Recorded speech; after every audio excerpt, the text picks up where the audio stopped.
Hello friends, Shashi Agarwal channel के अंदर मैं डॉक्टर शशि अग्रवाल वेलकम। तो आज का जो हमारा सब्जेक्ट है वो है बिजनेस मैथमेटिक्स और यहाँ पे हमारा जो टॉपिक चल रहा है that is the compound interest. तो ये सेकंड पार्ट है जिसके अंदर we will try to find out कि अगर हमें क्वेश्चन के अंदर टाइम नहीं दिया गया, रेट नहीं बताया गया, प्रिंसिपल अमाउंट नहीं बताया गया तो उसको हम किस तरह से फाइंड आउट करेंगे। तो इसको आप लोगों ने एंड तक देखना है क्योंकि लास्ट जो क्वेश्चन है उसके अंदर लॉगरिथम और एंटी लॉगरिथम को भी यूज किया गया है। तो उसके अंदर मैं बताऊंगी कि किस तरह से हम लॉग टेबल यूज करके कंपाउंड इंटरेस्ट के साथ जो है निकाल सकते हैं। अगर आपको मेरा ये एफर्ट सही लगता है तो डू लाइक माय वीडियो, इसको शेयर कीजिए, कमेंट कीजिए और मेरे चैनल शशि अग्रवाल को सब्सक्राइब कीजिए। So this is my app Edusum app, जिसको आप गूगल प्ले स्टोर से डाउनलोड कर सकते हो। ये जो ऐप है commerce, economics and management students को काफी सारा फ्री स्टडी मटेरियल और काफी सारे फ्री मॉक टेस्ट प्रोवाइड करती है। इसी तरह ही काफी सारे स्ट्रक्चर कोर्सेज भी यहाँ पे अवेलेबल है। तो सबसे पहले हम क्वेश्चन देखते हैं, find the rate percent per annum. यहाँ पे हमने रेट नहीं गिवन, यहाँ पे हमें बताया गया है कि जो 2000 अमाउंट उधार दिया गया था वो 1.5 ईयर के अंदर जो है 2662 हो जाता है। तो इसमें हमें प्रिंसिपल भी बताया गया है और अमाउंट भी बताया गया है और यहाँ पे ड्यूरेशन जो है डेट 1.5 ईयर्स की है, लेकिन इंटरेस्ट की जो कंपाउंडिंग है दैट इज हाफ ईयर। तो इसका मतलब है कि जब हम 2 को 1.5 के साथ मल्टीप्लाई कर देंगे तो वो आ जाएगा 3, क्योंकि 661 का जो है हाफ ईयर होता है। तो 1.5 साल के अंदर जो है 3 हाफ ईयर होंगे। तो यहाँ पे प्रिंसिपल अमाउंट हमें दिया है दैट इज 2000, अमाउंट हमें दिया है 2662, रेट हमें नहीं बताया गया, टाइम जो है हमारे पास 3 हाफ ईयर्स है।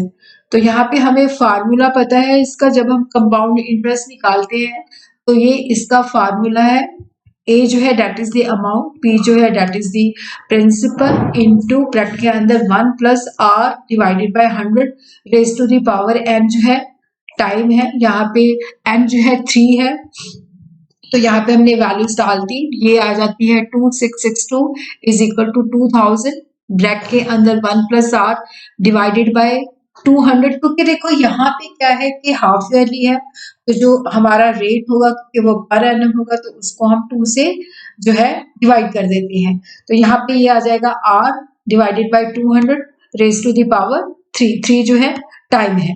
अब देखो यहाँ पे इसको जो है पूरी इक्वेशन को हम 2000 से डिवाइड कर देंगे तो उसके बाद हमारे पास ये इक्वेशन आ जाती है 2662 डिवाइडेड बाय 2000 और यहाँ पे ये 2000 कट हो जाएगा which is equal to 1 plus R divided by 200 that close raise to power 3।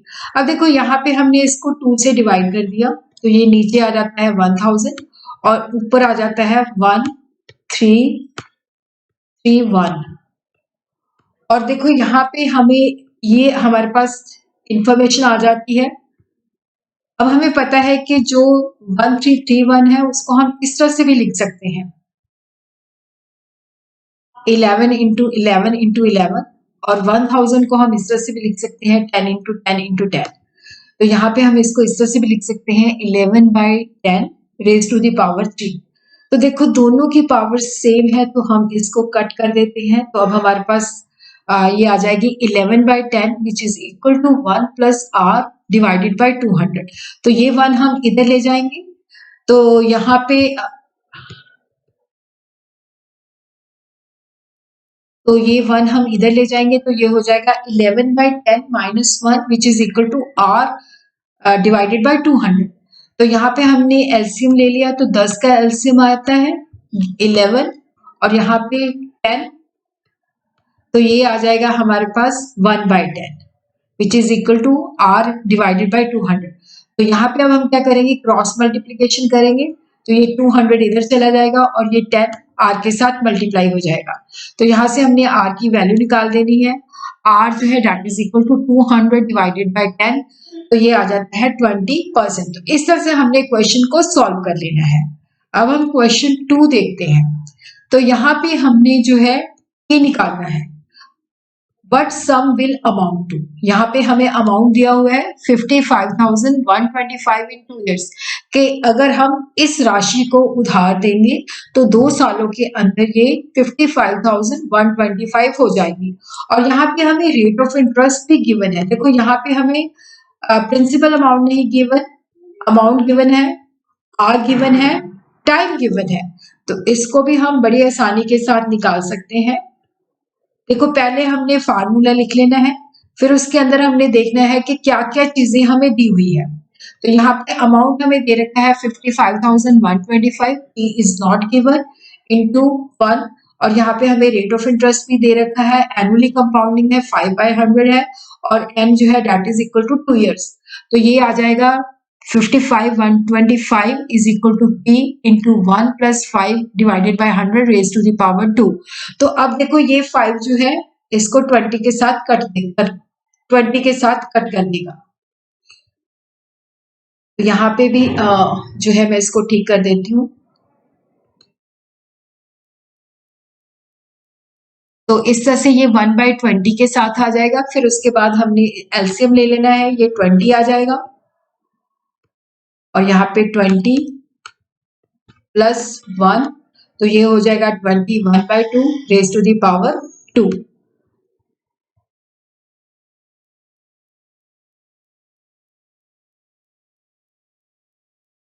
अब हम क्या करते हैं, अब देखो जैसे 21/20 है, रेज टू द पावर 2 है, तो इसका मतलब है इसको हम 2 बार लिख सकते हैं, 21/20 इंटू 21/20।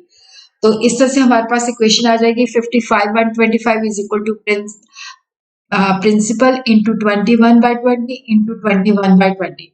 21 को 21 को आपने कैलकुलेटर से मल्टीप्लाई कर देना है, ये आ जाएगा 441, 20 को 20 के साथ मल्टीप्लाई किया तो ये 400 आ जाएगा। तो यहाँ पे हमारा आ जाएगा 441p डिवाइडेड बाय 400। तो अब हम क्रॉस मल्टीप्लीकेशन करेंगे, 55,125 जो है 400 के साथ मल्टीप्लाई हो जाएगा, और ये जो 441 है ये इसको डिवाइड कर देगा, तो यहाँ से हम p की वैल्यू निकाल देंगे। तो अब हम नेक्स्ट स्लाइड पे चलते हैं। तो यहाँ पे हम देखते हैं कि P is equal to 2,20,50,000 divided by 441। जब हमने 441 से डिवाइड किया तो ये आ जाता है ₹50,000। तो इस तरह से हमने इस क्वेश्चन को सॉल्व कर लेना है। अब हम करेंगे क्वेश्चन थर्ड, जिसके अंदर लॉगरिथम का इस्तेमाल हुआ है, तो उसको भी समझेंगे। लॉगरिथम और एंटी लॉग कैसे हम निकाल सकते हैं। At what rate person per annum will an amount double itself in 6 years। देखो यहाँ पे उन्होंने हमें टाइम दे रखा है 6 years का, और ये बताया है कि हमने ये धनराशि उधार दी है, वो 6 year के अंदर हमें बताओ कि कौन सा रेट जो है उस पर मिलेगा कि वो डबल हो जाए। इसका मतलब है कि P हमारा जो प्रिंसिपल है वो हमने यहाँ पे अज्यूम कर लिया कि X अमाउंट हमने उधार दिया था और 6 years के अंदर वो डबल हो गया, तो 2X हो गया। तो रेट जो है that is not given, time is given, N जो है डेट इज गिवन 6 year। तो यहाँ पे अगेन हमने फार्मूला जो है बहुत इंपॉर्टेंट होता है। तो यहाँ पे हमने जो जो चीजें गिवन है वो हमने इसके अंदर डाल देनी है। अमाउंट जो है डबल हो जाता है 2x, और p जो है x, तो यहाँ पे ब्रैकेट के अंदर 1 प्लस r डिवाइडेड बाय 100 और raise to the power 6। r जो है हमें नहीं दिया गया, तो यहाँ पे हम क्या करते हैं कि देखो यहाँ पे पूरी इक्वेशन को हम x से डिवाइड कर देते हैं, तो 2x डिवाइडेड बाय x और x डिवाइडेड बाय x 1 आ जाएगी। तो इस तरह से ये इक्वेशन आ जाएगी, तो ये x इसके साथ कट हो जाएगा, तो हमारे पास आ जाएगा 2 इज इक्वल टू ब्रैकेट के अंदर 1 plus r divided by 100 raise to the power 6। तो अब हम क्या करते हैं कि इसको, क्योंकि ये अब कैलकुलेटर से सॉल्व नहीं होगा, तो यहाँ पे हम लॉगरिथम की हेल्प लेंगे। तो यहाँ पे हम लॉग लेंगे, तो ये आ जाएगा log 2। देखो जब हम पावर का, जैसे मान लो n ऐसे log लेते हैं, तो यहाँ पे हो जाएगा n इंटू log a। तो यहाँ पे पावर जो है 6 log ब्रैकेट के अंदर 1 प्लस r डिवाइडेड बाय 100। तो अब हमने यहाँ पे log जो है ले लिया है, तो यहाँ पे दोनों साइड्स पे हमने log ले लिया है। तो ये log 2 जो है इसको हम 6 के साथ डिवाइड कर देंगे, तो पूरी इक्वेशन को हम 6 के साथ डिवाइड करेंगे, तो ये 6 कट हो जाएगा, तो ये आ जाएगा log 2 divided by 6 is equal to log bracket के अंदर 1 प्लस r डिवाइडेड बाय 100। अब देखो यहाँ पे क्या है कि log 2 जो है इसका हमने log टेबल लेना है। वहां पे एग्जाम के अंदर आपने उनको बताना है कि log का क्वेश्चन आया है तो वो log टेबल आपको दे देंगे, तो वहां से आपने log देख लेना है। तो कुछ जो log होता है ना इसके अंदर कैरेक्टरिस्टिक्स और मेंटेसा होता है। यहाँ पे हम देखते हैं कि जैसे log 2 है, ठीक है, तो इसका मतलब है कि यहाँ पे ये जो डिजिट है 1 ही है, ठीक है। इसका मतलब हो जाएगा क्योंकि ये डिजिट है, एक ही डिजिट है, तो इसका कैरेक्टरिस्टिक्स होता है डिजिट के अंदर से हमने 1 को माइनस कर देना है। तो यहाँ पे डिजिट 1 है तो 1 माइनस 1, तो यहाँ पे इसका मतलब है कि 0 जो है कैरेक्टरिस्टिक्स है। और उसके बाद हमने लॉग टेबल के अंदर जो है ये log 2 है तो यहाँ पे हमने 20 के नीचे देखना है, तो इस तरह का log टेबल होगा वहां पे। तो यहाँ पे देखो जैसे log 20 है तो यहाँ पे हम देखते हैं log 20 के अंदर जो है, क्योंकि 0 के अंदर ये आ जाता है 3010, तो इस तरह से आपने निकाल लेना है क्योंकि 2 के पीछे कुछ नहीं दिया हुआ तो हमने 20 के नीचे निकालना है। तो उसके बाद हमारे पास ये वैल्यू आ जाती है 3010 आ जाता है। अब देखो यहाँ पे ये जो 3010 निकाला हमने, क्योंकि इसका कैरेक्टरिस्टिक जो है वो है 0 है, तो इसको हम इस तरह से लिखेंगे 0, क्योंकि जो हमने log 2 का टेबल यूज करके वैल्यू निकाली है, क्योंकि इसका जो कैरेक्टरिस्टिक है वो 0 है, क्योंकि जितना डिजिट होता है उसमें से 1 को माइनस करना होता है, तो 1 डिजिट था, 1 में से 1 को माइनस किया तो कैरेक्टरिस्टिक हमारा 0 हो जाता है। बाकी जो वैल्यू होती है उसको हम डेसिमल में लिखते हैं, डेसिमल के बाद लिखते हैं 0.3010, इसको हमने 6 से डिवाइड कर देना है, तो ये हमारे पास वैल्यू आ जाएगी, यहाँ पे 0 है, 0.0501 आ जाती है। तो अब हमने क्या करना है कि दोनों का, क्योंकि लॉग को खत्म करना है, तो यहाँ पे हमने एंटी लॉग लेना है। तो जब हमने 0.3010 को 6 से डिवाइड किया तो हमारे पास ये वैल्यू आ जाती है 0.0501 is equal to log bracket के अंदर 1 प्लस आर डिवाइडेड बाय 100। तो यहाँ पे अब हम एंटी लॉग लेते हैं, लॉग को खत्म करना है, तो यहाँ पे हमने एंटी लॉग ले लिया दोनों साइड्स पे, तो यहाँ पे ये लॉग खत्म हो गया। तो अब हमने एंटी लॉग जो है इसका निकालना है, तो इसका भी मैं आपको बताती हूँ। देखो यहाँ पे जब हमने लॉग को खत्म करना है तो यहाँ पे 0.0501 है, ठीक है। पहले चलो हम एंटी लॉग निकाल लेते हैं इसके टेबल से, फिर मैं आपको बताती हूँ कि इसको हमने किस तरह से लिखना है। तो देखो यहाँ पे क्या है कि हमारा यहाँ पे हमने 0.5 के नीचे जो है 0.5 यहाँ पे हमने देखा कि हमारी वैल्यू कितनी थी, पहले चेक कर लेते हैं। यहाँ पे 0.501, तो देखो यहाँ पे हमने जब एंटी लॉग का टेबल लेना है तो 0.5 के अंदर 0 पे हमने देखा ये 1122 है, और फिर यहाँ पे जो है हमने देखा कि 1 के नीचे जो है इस रेंज में ये भी 0 है। अगर यहाँ पे ये 1 2 कुछ भी होता तो वो हम इसमें ऐड कर देते, अब ये 0 है तो 0 इसमें ऐड होके ये 112 आ जाएगा। अब देखो हमारे पास जो वैल्यू है वो आ जाती है, यहाँ पे मैं लिख देती हूँ आपको, ये आ जाती है 1122 आ जाती है।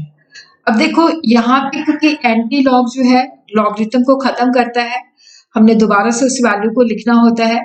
तो अब हम देखते हैं कि यहाँ पे जो है देखो यहाँ पे ये 0 है, ठीक है, इसका मतलब है कि ये 0 जो है इसका कैरेक्टरिस्टिक 0 है। तो अब हमने इसके डिजिट ढूंढना है, तो 0 + 1 कर दीजिए।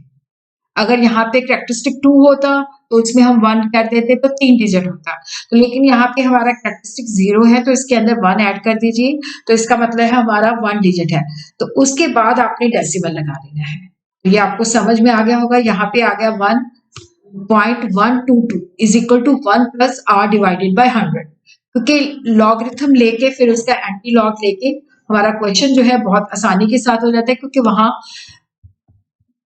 ऐसे क्वेश्चन के अंदर हम कैलकुलेटर भी इस्तेमाल नहीं कर सकते, क्योंकि यहाँ पे देखो 1.122 - 1, तो ये 1 जो है इधर चला जाएगा और which is equal to r divided by 100। तो यहाँ पे हमारा जो है ये आ जाता है माइनस करके 0.122 which is equal to r divided by 100। अब क्रॉस मल्टीप्लीकेशन हो जाएगी, तो यहाँ पे हमारा 122, इसके नीचे देखो डेसिमल के बाद यहाँ पे 0 0 0, क्योंकि डेसिमल के बाद ये 3 अक्षर थे तो यहाँ पे 3 0 हो जाएंगे, तो विच इज मल्टीप्लाइड बाय 100, तो ये 100 100 इससे कट जाएगा, तो ये आ जाएगा 122 divided by 10 which is equal to 12.2% per annum. इस तरह से हमने इस क्वेश्चन को सॉल्व